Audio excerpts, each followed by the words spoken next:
Apologies for the delay, folks. Let's get back into it. Episode 2. Different setting.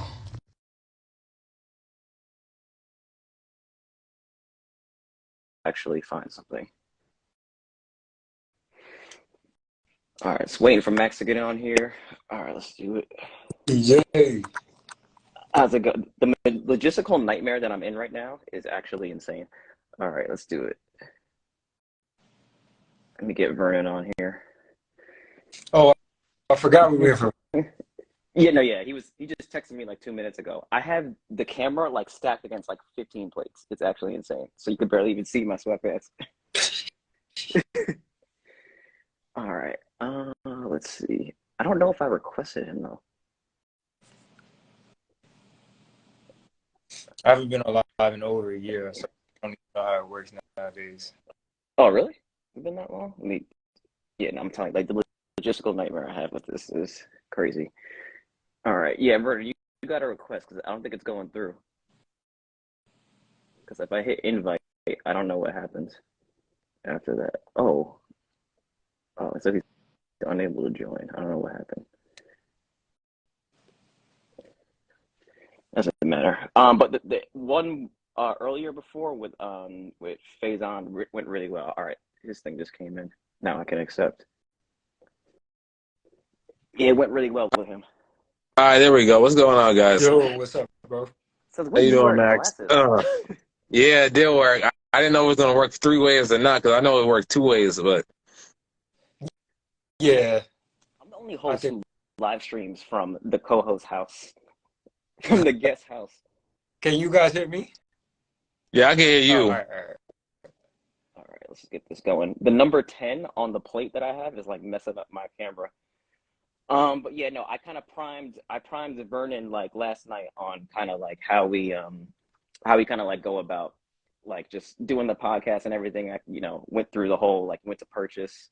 I actually wanted to start out with your issues with the NCAA. Well, actually, it's their issue with you, but I actually wanted to start out with that. And how we all know about the money that the players can earn now, but it took a long, like basically backlash, almost riot, in order to make that come full circle. I feel like my experience was so weird because I was a Division III athlete. Most of the time, like when you have a lot of, or when you look at a lot of players who get like NIL deals now, they're either top high school prospects who are gonna play Division I basketball, or they're already playing at some mid or high major Division I program.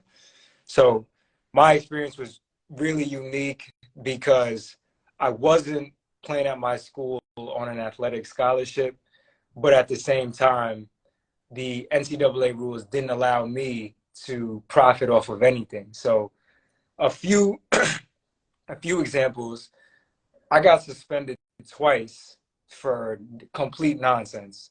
The first one, I was going to be in a dunk contest for charity. So it was all the money, all the proceeds were going to like some cancer research or something like that. And the dunk contest ended up not even happening, but my name was on a flyer, and on the flyer it said $10 admission. So somebody in the conference was like, this is not acceptable. Maybe he's getting paid from this to be in a dunk contest, or maybe he's getting paid if he wins the dunk contest, whatever. So they called purchase. Mind you, this is during warm-ups of a game. So I'm warming up. We're getting ready to play. And then my coach pulls me over to the side, and he's like, you're not going to be able to play today because the conference commissioner just called, and you were on this flyer and X, Y, Z, all those reasons. So that was crazy for something that I didn't even participate in, all because of a flyer. And then the second one, this is, I think it was maybe my junior year. I was doing like a ad campaign for like basketball sleeves, like leg sleeves. And I took a picture with the leg sleeve in a purchase jersey at the same time. And so as soon as that, I guess it got posted or whatever, my AD called me in because he also follows me. And he was like, one of the other people that worked for the conference were like, you're going to have to write a letter to get clearance for this. I'm like this is crazy. especially again for an athlete who's not even getting like it. I would even understand a little bit more if I was getting compensated for my athletic performance or contribution to that school, but it wasn't that. So it was a struggle, and like towards the end of my senior year, I think I got a lot of I was growing my social media at that time in particular, so I was getting a lot of like inquiries to promote certain things, and I just had to turn it all down, or I had to wait until my senior year was over. So for you being a student athlete at this particular time period, obviously you weren't at school where the NIL deals were at the moment, but what was life like for you as a student athlete just overall? You talked about getting suspended twice, but what was it like from the beginning of your experience as a student athlete to all the way to your like senior year to your last year as a student athlete? Uh, it was a wild journey because I went to Fredonia State my freshman year, and then I transferred to Purchase College. So I didn't go to Purchase all 4 years. I went to Fredonia for one, and then Purchase for the last three. Two vastly different places in New York. Purchase was a lot closer to home because it's in Westchester, and then Fredonia is in like northwestern New York. So it was super cold. It was isolated. There wasn't really anybody there. Like just college atmosphere wise, it wasn't as much as I would have liked it to be. Purchase was a much better fit, and I'm just so glad I went to Purchase because it created such a domino effect. Like without Purchase, I wouldn't have been in the college dunk contest, which means I wouldn't have done the Globetrotters, like all these other things that have came about because I chose Purchase. Um, During my time there, I think it was kind of interesting because Purchase is such an art school. It's such an art heavy school. Like a lot of people don't really pay attention to the sports. So as an athlete who was lucky enough to bring some kind of attention to Purchase throughout the second half of my college career, it was a really unique experience. Like having to get voted into the college contest and like getting to school and the whole county and pretty much everyone on social media to rally behind me so I could actually get to that dunk contest. Um, it was not the traditional Division III basketball experience, athlete experience, I should say. Going back to Purchase, I'm a graduate there, 2020. You, of course, 2018. Just go through your major real quick and what you were hoping to accomplish with it. I was an economics major. When I, when I was at Fredonia, I was a sports management major. And so when I transferred, I wanted to declare the same thing, but Purchase didn't have that as an option.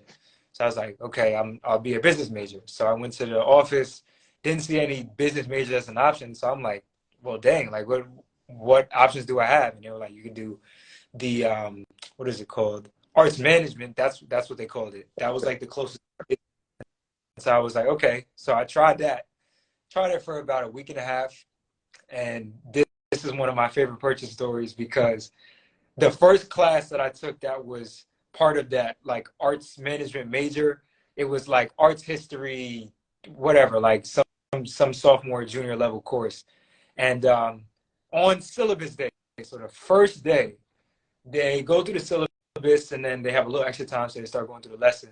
And the professor's like, um, okay, I'm going to turn on the smart board and I want you guys to tell me about what you see. So he turns on the smart board. It's a picture of a rug. And so he goes, who here knows what kind of rug this is? I didn't have a clue what kind of rug it was. And I looked around, there was like 9 hands that went up immediately. I'm like, so he called on one and whoever he called on was like, that's like an 18th century Persian rug or something like that. And he was like, that's correct. And at that moment, I knew I'm not in the right spot. I can't be in the right major. If all these kids are coming in with this pre-existing knowledge about what kind of rug that is, like it was the wrong one for me. So then I dropped that major and I ended up declaring economics because I did like math in high school, and it pretty much was easier from there. Economics, like micro two and macro two, were a little difficult, but other than that, it was pretty smooth. And kind of what I decided that I was going to make my profession out of before professional sports were an option. So what did you want to accomplish like with a degree like outside of school? Like did you ever like think about where do you want to take it with your degree? Like once you end up switching majors at that point? Um, yeah, I think by the time I declared for an econ major, I was like, I want to do something in finance. So whether that was um, like financial planning or insurance, or if I could stay close to sports, particularly basketball, then that was even better. Like if I could help athletes with their finances, that would be the best thing.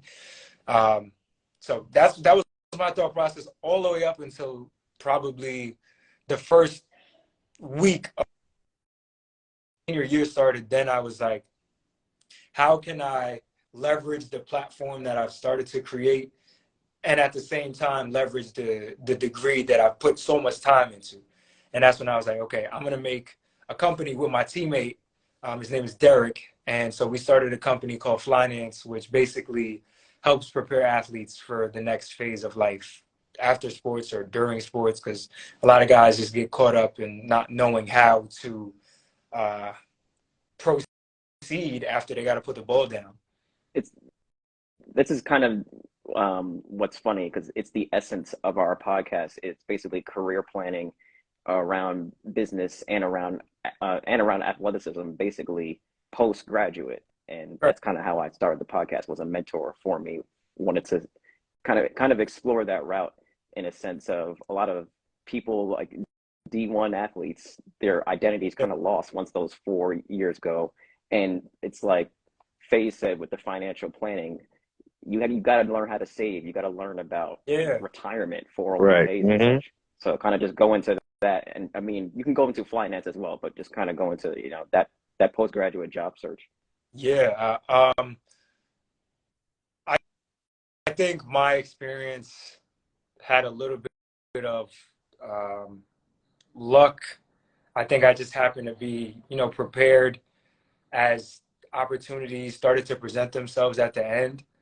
Um, like I got an internship at Northwestern Mutual my junior going into my senior year of college. And so that was like financial planning, life insurance, stuff like that. And it was cool, but I didn't love it. I was comfortable with the numbers, but I didn't love what I was doing.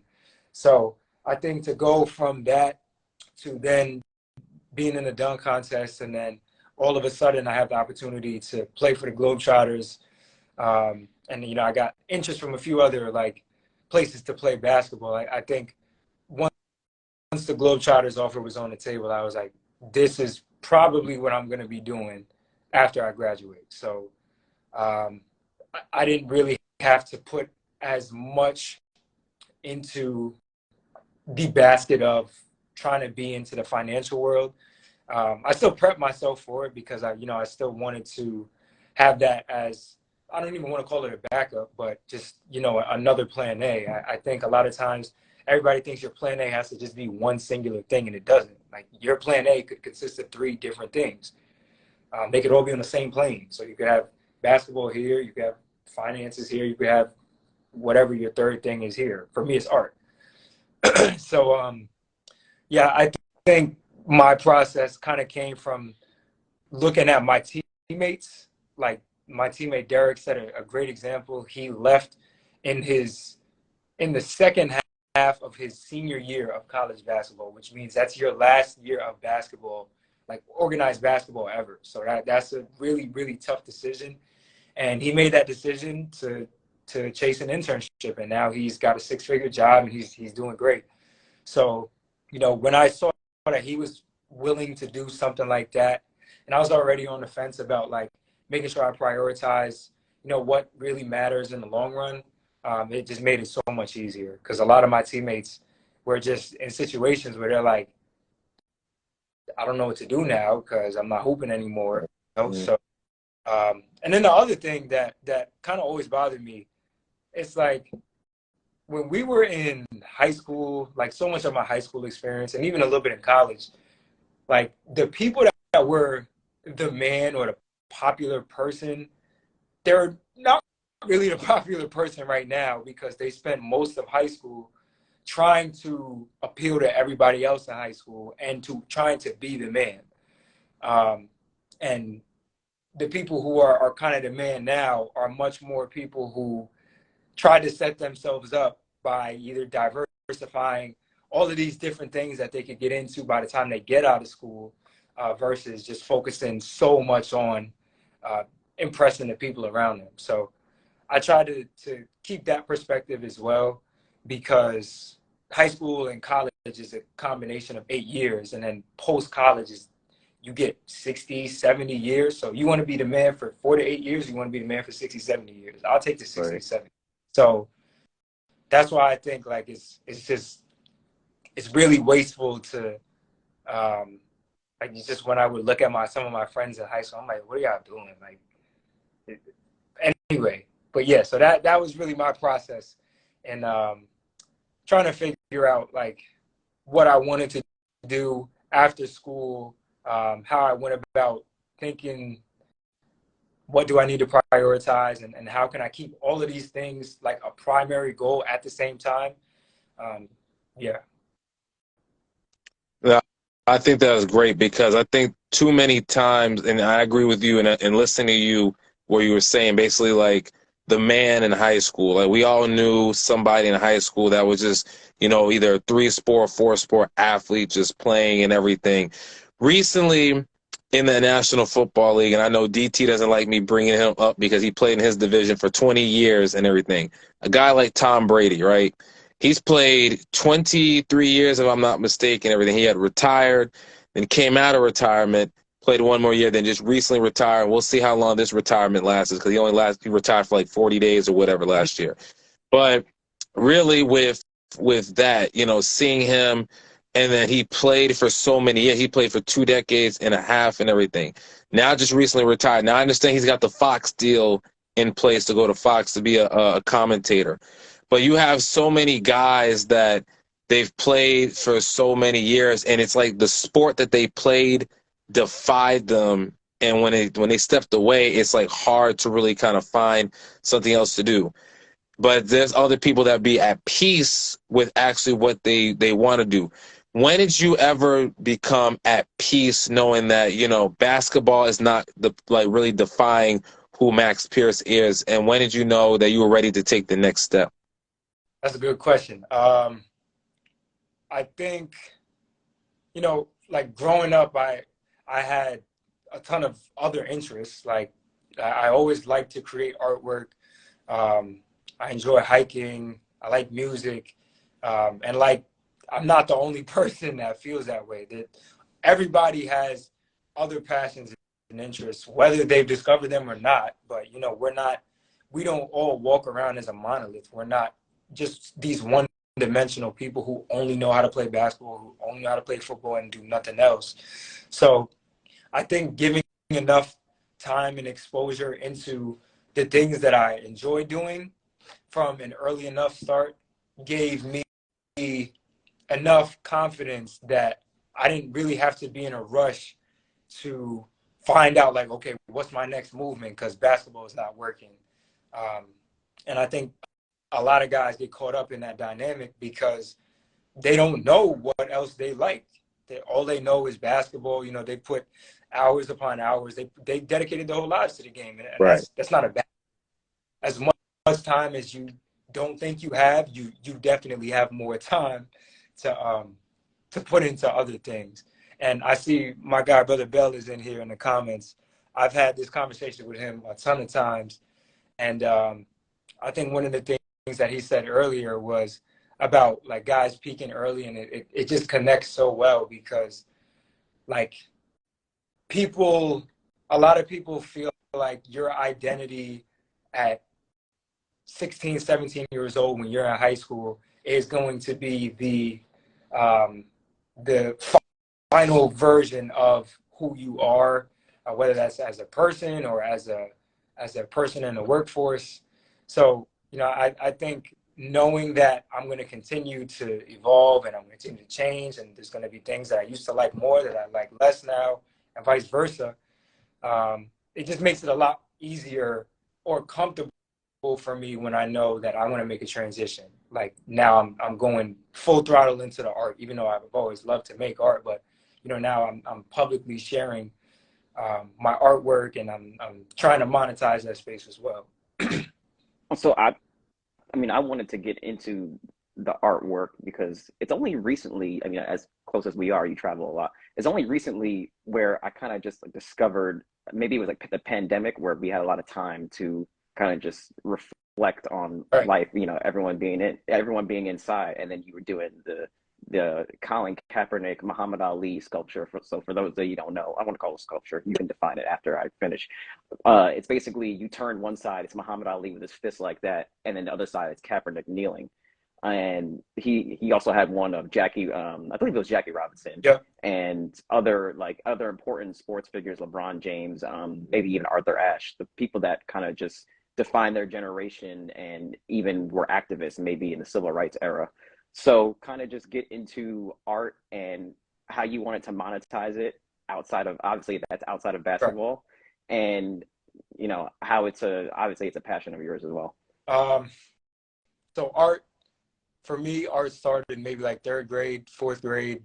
I went to this really small middle school called Chapel School, and I had a really good art teacher. Her name was Miss O'Connor, and she gave us a project one day where she was basically like, everybody draw a picture of what this school means to you. We all submitted our pictures. My picture ended up being like chosen to be the cover of the yearbook. So that individual experience is legitimately what like hooked me in terms of like the adrenaline and the feeling that you get of being an artist, producing a piece of artwork and giving everybody a chance to actually like take it in and give their feedback on it. So once I experienced that, I was like, this is definitely something that I want to keep around. So I would start to draw like Dragon Ball Z, Yu-Gi-Oh, stuff like that. When I had time, though, sports always got in the way of that. Then I got to a point where I had a little bit more of a routine or a little bit more structure. So I knew certain pockets of time I could give to creating art.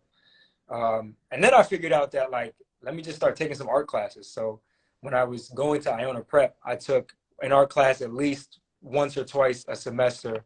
Then once I got to Purchase, I took two a semester. So I wasn't a major or a minor, but I still took art classes. I still took painting, I took drawing, I took sculpture, I took a bunch of those different classes. So once I kind of established what my style as an artist was, combined with my creativity as just a person in general, it was a lot easier for me to combine those things. And on the flip side, I was also growing this social media platform, whatever you want to call it. But I knew that at some point I was going to be able to leverage that for something good. And the art is just another thing that I'm able to, I guess, leverage that platform with or against. I think, now that I've got my first exhibition out the way, I know a lot more of what to expect. I know what my process takes, how long it's going to take. So, like, I think the art will be something that I'll be in until I legitimately can't pick up a pen anymore. I actually just working on a piece before we got on this call. But I think it's just when you've got several passions, you can use whatever your strongest one is, you can use that to open the door. You can use that to create a platform and then leverage it against the others. So you can literally use them as crutches to hold each other up, which is why it's so important that you don't have these different tiers of things. Like you don't want to put 500 hours into basketball, an hour into art, and then an hour into music, because you're not going to have developed enough in the other two to do anything with it. So, I'm just thankful that I've given enough time to all of my interests and my passions so that I can just use them to amplify each other. Now, what's like the number one artwork that you really like that you've done, since you said you love sculpting and art? Like, what's the number one that you could probably think of that you really just like go back and look at it? Oh man, I would probably say I would probably say the piece that DJ just brought up, the Colin Kaepernick and Muhammad Ali piece. It was the first piece that I created out of the last collection that I just finished. It was born out of a really unfortunate experience, but it is my proudest piece of work. It's one of my proudest creations because a few layers to it, but the emotion that I was going through at the time that I was making it, the quality of how it came out, and just the patience that I had with it. Like I took 5 weeks just to teach myself how to to actually bring it to life before I could even start to actually make it. I was using the wrong material. I was not using the right method. So, just sticking around for 5 weeks to actually teach yourself how to do something is really satisfying for me. So that's probably my favorite piece.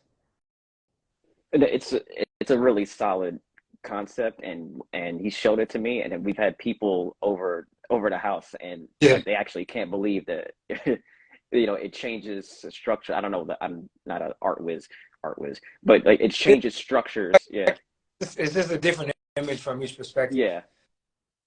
Yeah, and which is like also, art's like also interpretation. It's because like Right. one of the best things in terms of music, a lot of this stuff is subjective, but it's also like who am I to say what is art and what is not? Right. And I just like I've always been of the opinion that there's no such thing as bad art.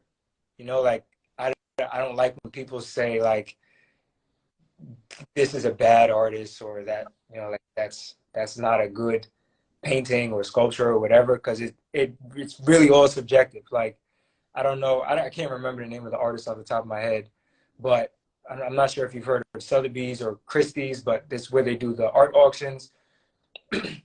um, Either way, an artist put a banana and put a piece of gray tape over it on a canvas, and it sold for over $1 million. So Mm. the majority of the public will surely tell you, like, I could have done that in my sleep. I could have thought of that. This is not art, blah, blah, blah. But clearly to somebody, it's worth enough to pay however, 1 point whatever $1 million. And so, that's why, like, arguing about things that are subjective, like music or just any kind of art form, is just so difficult. And I've stopped giving as much um, effort in any kind of argument like that, because it's just like, you're not wrong, but I'm not wrong. Mm.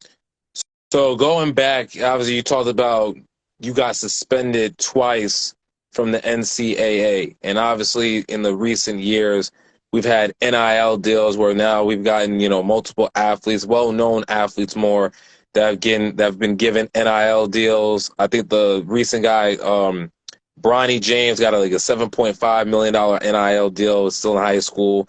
So I think that the Popeye memes guy got like an NIL deal and everything. Given through what you have gone through and seeing this now, like, what are your takes overall on like the NIL deals that the NCAA has not allowed within the past like couple of years, 3 years now? Um, it's funny because my junior year, we had some kind of class, and they gave me the option to take the position of why college athletes should be paid. So I remember writing a whole essay on this at Purchase. So it just makes me happy to see, even if I didn't get to experience that while I was in college, it makes me happy to see that now you can do that in college. And, like, people, like, there are players that bring in so much revenue for their schools. Like Jahlil Okafor brought in like $2.5 million in revenue for Duke when he went there. Zion Williamson brought in like $3 million in revenue when he went to Duke for 1 year. So there's no way that you can argue that $250,000 athletics 4-year scholarship amounts to $3 million in athletic revenue in a single year. Mind you, he didn't even do all the 4 years that you gave him a scholarship for. So it's not even close. And it's really shameful that there have been so many years where the athletes have been taken advantage of, especially in a time like now where March Madness is legitimately $1 billion industry yearly. So, for these guys to be the heart and soul of the viewership and the reason why so many people know about these schools and know about these names and just the NCAA in general, for the players to not see any of that for so long is really crazy. So I think NIL deals are definitely stepping in the right direction. At least now we can profit off of our image and likeness. Like I just recently saw Jacob Toppin, who currently plays at Kentucky. He was in a commercial with Shea Gilgeous-Alexander. Who else did I just see? She plays for South Carolina. She's projected to go #1. I can't think of her name. Oh, Aaliyah. A Boston? Aaliyah Yeah. Boston just in a Under Armour commercial with her whole team. Like you've never seen that before. Right. Like for individual college players, like their legitimate likeness and everything in their image on such a big platform. So, I'm just really happy that we're finally getting to a point where that's accepted. Better late than never, I guess. Now, this is another question, and DT, you can also jump in on this one as well. Like athletes that got punished before, like say, like for example, yourself and everything, you got punished. This goes overall. It doesn't have to be like basketball, anything else. Like for example, Reggie Bush got his Heisman taken away because of money that he took and everything and whatnot.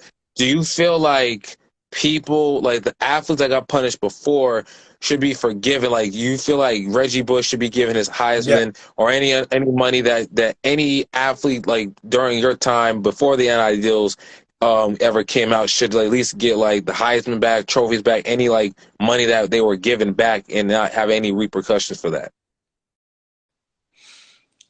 Man, that's a great question. I personally feel like they should get it back because, I mean, especially in Reggie Bush days, that was like booster money that he most likely received. But, they knew what he brought to the school. Like, you're not just going to give a player X thousands of dollars if you don't have a guarantee that this player just being at this school is going to bring this school to another level, whether it's from a standpoint of notoriety or actually achieving some kind of new athletic standard for that team, winning a championship. So, like, there's a cost for that. Like, you got to pay for that. And a scholarship just doesn't suffice for something like that for a lot of people. So I do feel like at the very least, all of these guys should get their awards back. And so that's the one reason why the NCAA making all these guys playing b-ball go to that school just to get their image and likeness and everything. But go ahead, DT. You don't have to go too deep into it, but kind of go through Flynance for a second, because it was really essential in your projection as a student athlete, and you won an award for it as well. So just go through the actual career part of it, financial literacy, resume writing, and such. So finance has a few different sectors. We've got the financial part, and then we've got the career planning part, and then we also have the part where you can still continue to work on your sport. It's a program that's open to current and former athletes. So, obviously we want to start with athletes who are at like the middle school age, because that's where a lot of these stigmas start to really stick, and you start to believe this stuff. Like you start to believe that, oh, maybe athletes are one-dimensional, or maybe, I do need to narrow down and just focus on basketball instead of continuing to play all of these different sports and stay diversified. So, we definitely try to encourage everybody to keep all of their options open at the same time. Like your plan A can consist of 5 different things, as long as you're giving the adequate time and attention to them. And then on the other side, we're trying to make sure that everybody's got a plan to do something when they got to put the ball down. Because reality is, like, everybody's not going to play in college. Everybody's not going to play in high school. And everybody's for sure not going to play in.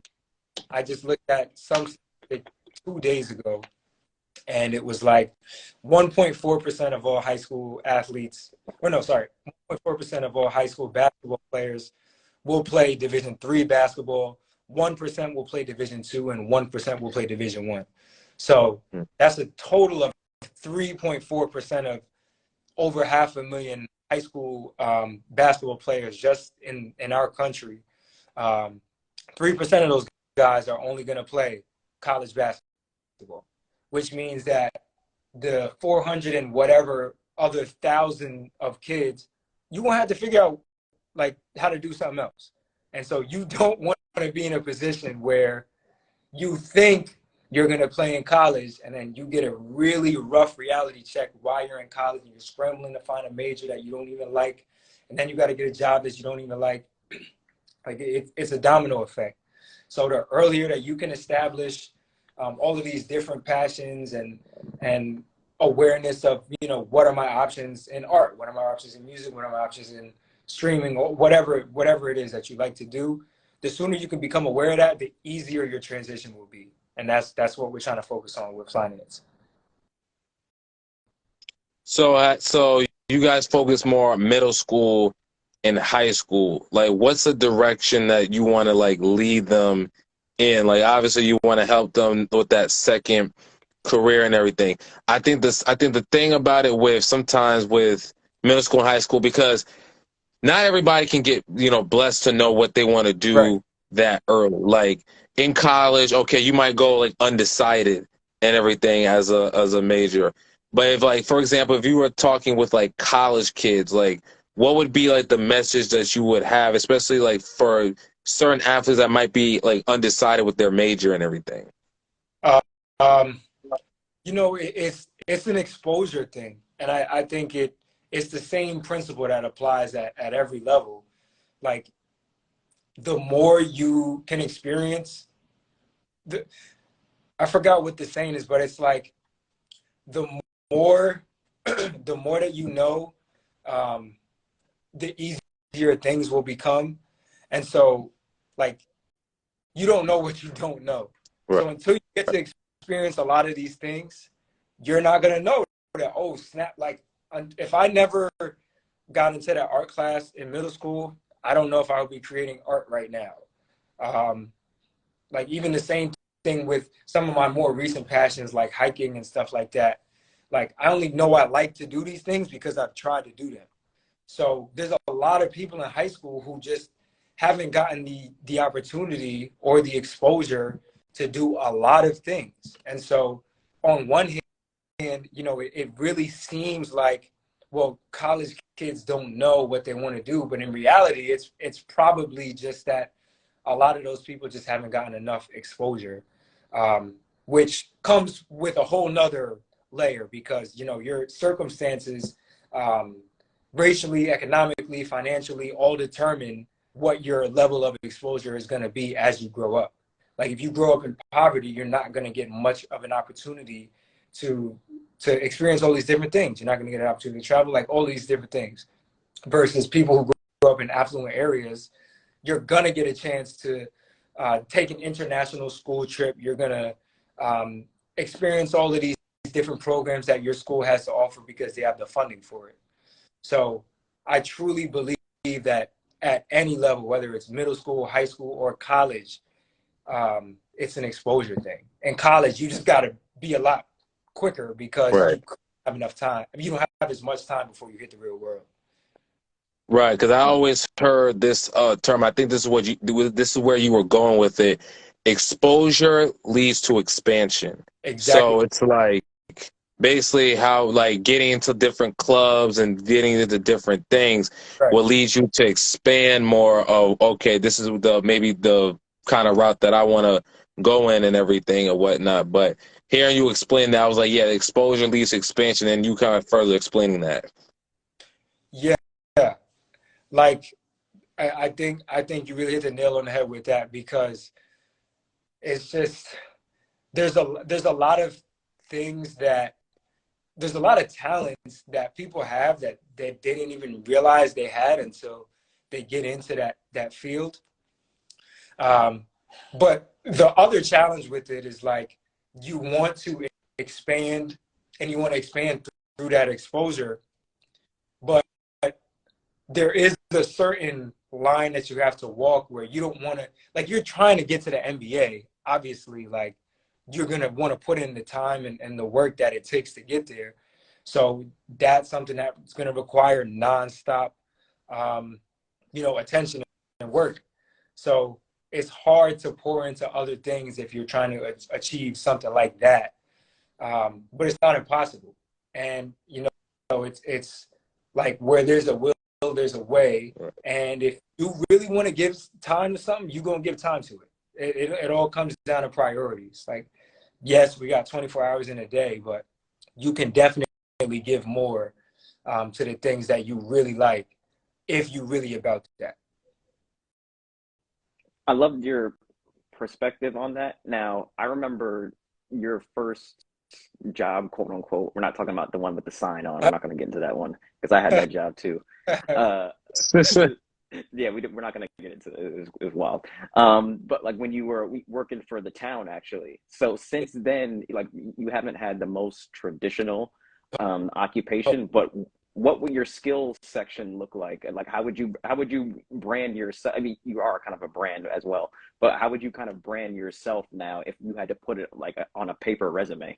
I would say coachable, and that's probably come from just my journey as an athlete. Pretty disciplined, respectful, detail oriented. That's probably come from the art. Let me see. Try not to be redundant, but I think, like, and it's just crazy that you brought that up, DJ, because my list of jobs don't really connect to each other. Like on paper, they don't connect.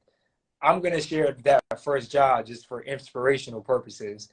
My very, very, very first job was what I thought was gonna be in marketing, but essentially it was me standing on the corner with a sign hanging over my shoulders to promote a squash court. So I went from Pyramid squash.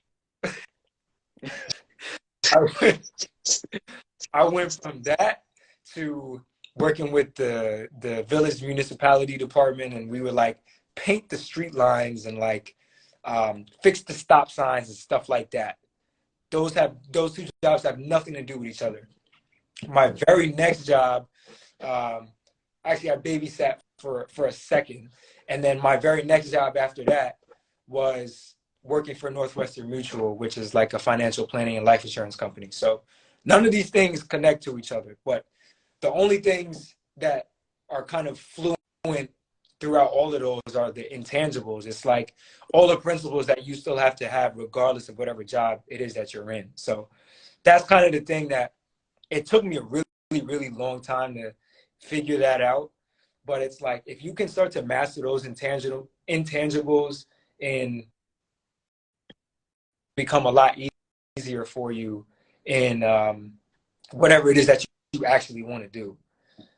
And I will admit that throughout that process, like there was a long time where I didn't know what I wanted to do. But I'm grateful that I was able to, dip my toe in all of these different spaces to figure out, all right, like maybe this is something I want to do. This is something that I don't want to do, that kind of thing. You have your business and finance and everything. And obviously you had to go through a lot of obstacles and everything just to make it to where you are. If you could tell your younger self something, what would you tell your younger self? Sorry, I talked too fast. Younger self, and basically, what inspiration would you give to the next generation of these new guys that is coming up now? That's gonna go through college like you did. Some of them might make it to the league, others may not make it to the league. Some may be playing, amateur leagues, others may not. But what would you say to your younger self, and what would you tell the next generation as far as what you've gone through and the advice that you would give them? I would tell my younger self, be patient. That's my number one thing, because I remember frantically, at one point I was frantically like worried about like, okay, what am I going to do next? As you get older, you start to get a little bit more realistic of like what's real and what's not. And I'm not saying that anything is impossible, but you just start to get more realistic. So for me, it was like, now that I'm a lot more comfortable. I'm in a space where like I'm doing the things that I love, whether it makes money or not. At least I know that I've gotten to a point where I've been able to monetize my passions enough to make some kind of living. And that took 6, 7 years maybe. I would say that process probably started halfway through college, but like for a lot of younger kids, the earlier you start, the better. I would suggest that, again, like you expose yourself to as many different, like activities and things to try as you can, because you'll learn more about yourself sooner. Um, now that I'm 26, I'm not as worried as I once was when I was 19. Like, okay, what am I gonna do when I get to the real world and I'm not in this college bubble anymore? And like the best way I could describe it is like nobody's path is ever just like a straight line like that. It's always like this. Like you might get over here and then get like set back here, and you might go up there, like all these different ways. So as long as you know that your path is not going to be a straight line like that, while at the same time understanding that my circumstances are not your circumstances, are not his circumstances, are not her circumstances. Like everybody grows at a different pace. Everybody has a different foundation. So your experience is going to be unique. So yeah, you can compare yourself to the next person to a certain extent, but don't overdo it, because you're not identical. You're not in identical spaces. Yeah, I mean, I was just as you were saying it, I'm thinking like we live near each other. Well, Max moved, but we're not going to get into that. But basically, my path has been all over the place. I've been coaching with Right. children for years. Worked at AAA, worked at the Grit Ninja, worked at Camp Mohawk, and it's still. I mean, it's expensive in New York as well. Like I make, I have no self pity. I make no excuses for not, like earning more. And Faison Yeah. got on with us earlier, and he's getting me into that life insurance because that's something that everybody needs. And Max, as well as his siblings, they're really hard on like the economics, because that's how you build generational wealth, is by knowing like finance and Yeah. yeah, like knowing finance and getting into that space where the only your main source of getting wealth is not just through the American home. Like that stuff is very. We Right. saw what happened in '08. That stuff is very, yeah, and I don't know how to explain it. It's very and is not a place you want to be at. That's true though. Yeah, yeah, no, that's just I don't know. I'm just like waiting for the next market crash and just to Supposedly, yeah. I mean, and all right. So the last one I want to gonna get to is how do you think the pandemic kind of changed things for your projection and or your trajectory and just things in general? um, it depends in what way. Like the pandemic was hurtful for a lot of people, and I think that's the only way that you can preface it. Like so many people lost loved ones.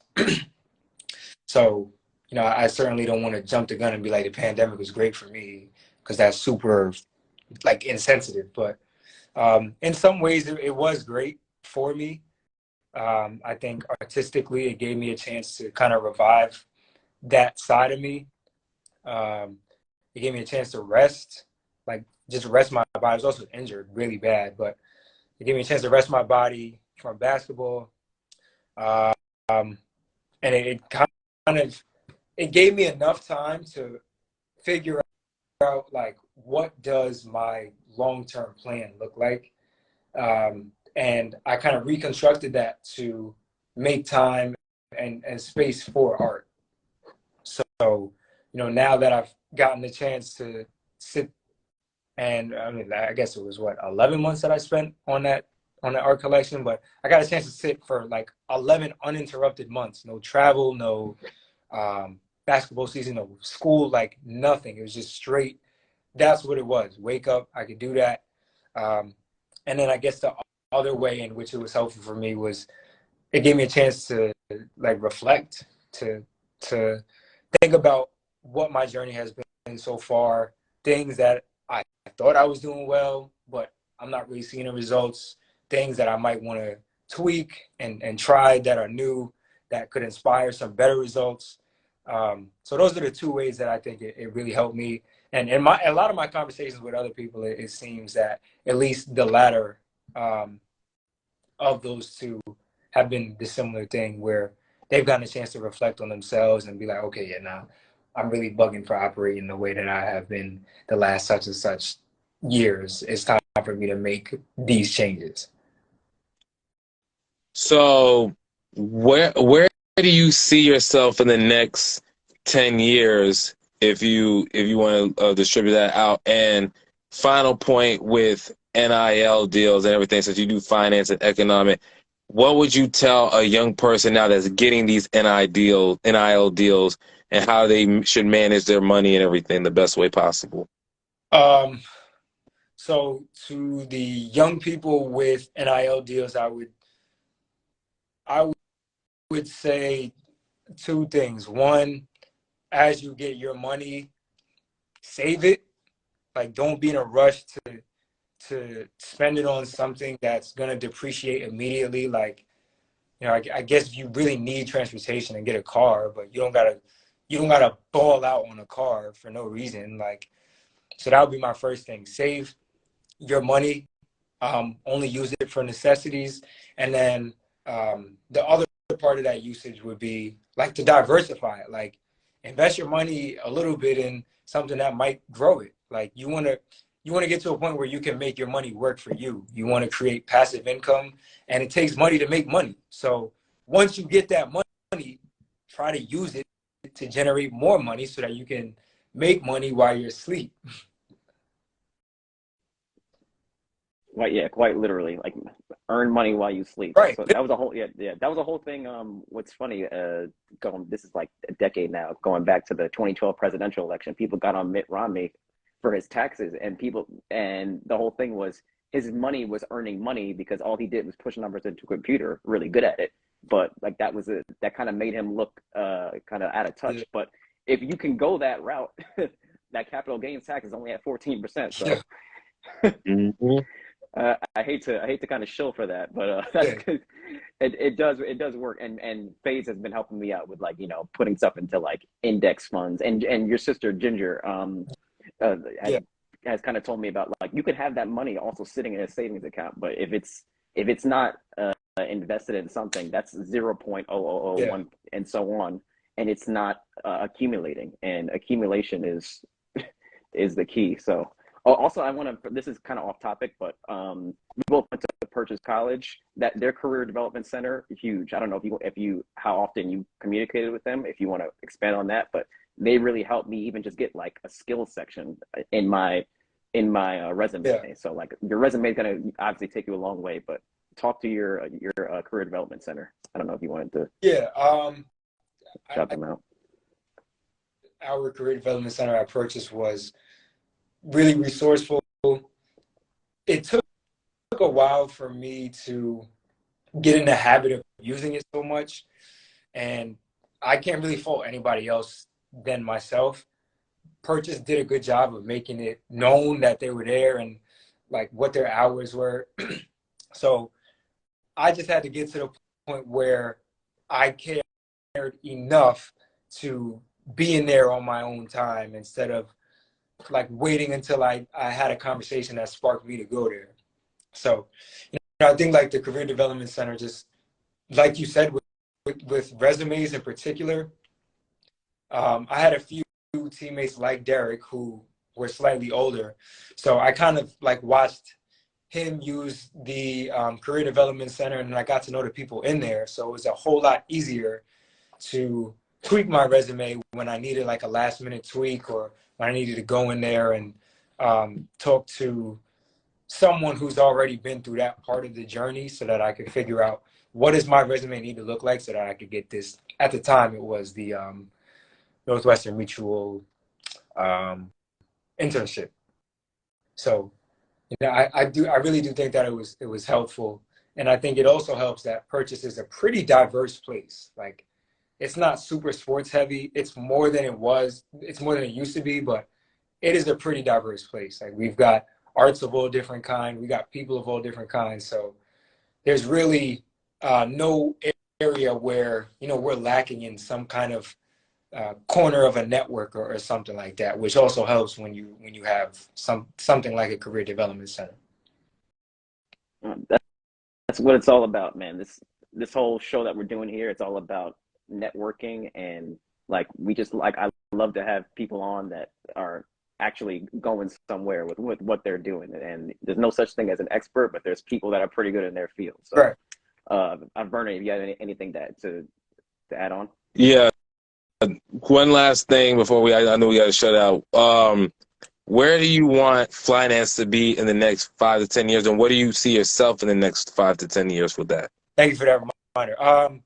So I would like, for that first part, I would like that program to be in as many different like schools as possible, Right, because absolutely. it's something that is needed.